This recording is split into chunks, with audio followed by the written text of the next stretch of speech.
नमस्कार, आप देख रहे हैं केबीसी न्यूज़। अभी मैं सूचना भवन में मौजूद हूँ। चूँकि नीतीश सरकार ने आज कई एजेंडों पर तकरीबन 40 से अधिक 43 एजेंडों पर मुहर लगाई है और उसमें शिक्षा विभाग, विद्युत विभाग, बहुत ऐसे विभाग हैं, अल्पसंख्यक विभाग, तमाम विभाग को लेकर के बहुत सारी उपलब्धियां सरकार ने रखी है और उनकी ज़रूरतें हैं उस पर भी मुहर लगाई है। क्या कुछ कह रहे हैं आज प्रेस कॉन्फ्रेंस में, ज़रा आप इस इनके वक्तव्य को सुनिए। नमस्कार। आज 43 एजेंडा पे मंत्रिपरिषद में निर्णय हुआ। 43 एजेंडा पे सबसे महत्वपूर्ण एजेंडा जो जिस पर निर्णय हुआ है वो है शिक्षा विभाग का प्रस्ताव था। बिहार विद्यालय विशिष्ट शिक्षा संशोधन नियमावली 2024 की स्वीकृति।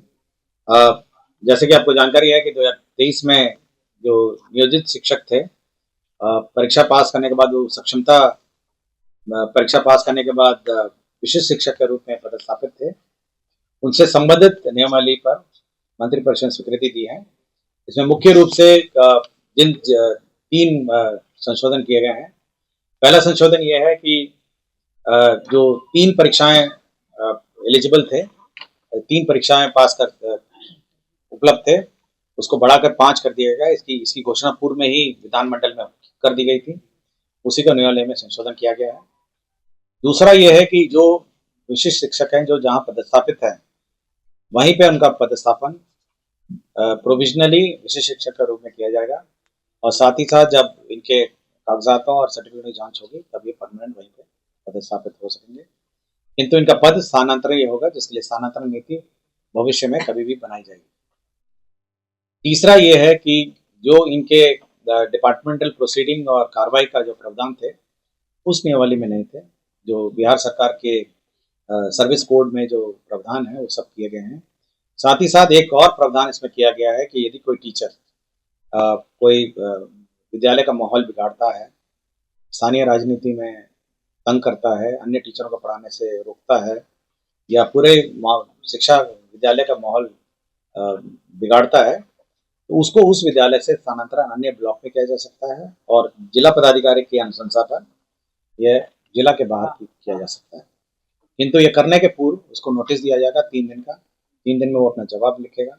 उस पर जिला पदाधिकारी या ऑर्डर करेंगे, या तो ब्लॉक से बाहर का या फिर डायरेक्टर जो एजुकेशन है वो जिला से बाहर का ऑर्डर कर सकेंगे। जिला पदाधिकारी के ऑर्डर के विरुद्ध अपील डायरेक्टर के यहाँ उपलब्ध रहेगा और डायरेक्टर के ऑर्डर के विरुद्ध सचिव शिक्षा विभाग के यहाँ उपलब्ध रहेगा। तो यही मुख्य प्रावधान है जो किए गए हैं। जो नियमावली है साइंस एंड टेक्नोलॉजी डिपार्टमेंट का प्रस्ताव था, जिसमें जो पॉलिटेक्निक है हस्तावा ये विज्ञान प्रौद्योगिकी के संचालित राजकीय पॉलिटेक्निक हस्तावा है, नालंदा में 300 बेडेड गर्ल्स हॉस्टल और 300 बेडेड बॉयज हॉस्टल का निर्माण कराया जाएगा। इसमें 50 करोड़ 85,11,000 रुपये इसमें व्यय होंगे। मधुबनी जिला अंतर्गत जो इरिगेशन डिपार्टमेंट का कमला नदी पर निर्मित वियर के बराज में रूपांतरण कार्य, जिसका प्राकृतिक राशि 642 करोड़ 64 लाख 37,000 642 करोड़ 64 लाख है। इसकी पुनरीक्षित प्रशासनिक व्यय की स्वीकृति दी गई है। ये पूर्व में 405 करोड़ 66 लाख। सीतामढ़ी में जिला अंतर्गत बागमती नदी पर ढेंग एवं पटंजा के समीप बराज निर्माण हेतु विस्तृत योजना प्रतिवेदन तैयार करने का कार्य किया जाएगा, जिसमें 25 करोड़ 37 लाख इसमें व्यय होंगे। ये डीपीआर बनाने का है। दूसरा डीपीआर बनाने का है किशनगंज जिला अंतर्गत महानंदा नदी पर तैयबपुर के समीप बराज निर्माण हेतु विस्तृत डीपीआर बनाया जाएगा। यह 20 करोड़ 15 लाख रुपए इसमें व्यय होंगे। तीसरा यह है गंगा नदी के बाढ़ का पानी का दक्षिण बिहार के जलाशय मोरबे, बासकुंड, अंजन, गरही, जलकुंड एवं अन्य स्थान पर ट्रांसफर के लिए 14 करोड़ 83 लाख रुपए का डीपीआर, ये भी डीपीआर का ही है, तो डीपीआर बनाने के लिए ये राशि स्वीकृत हुई है।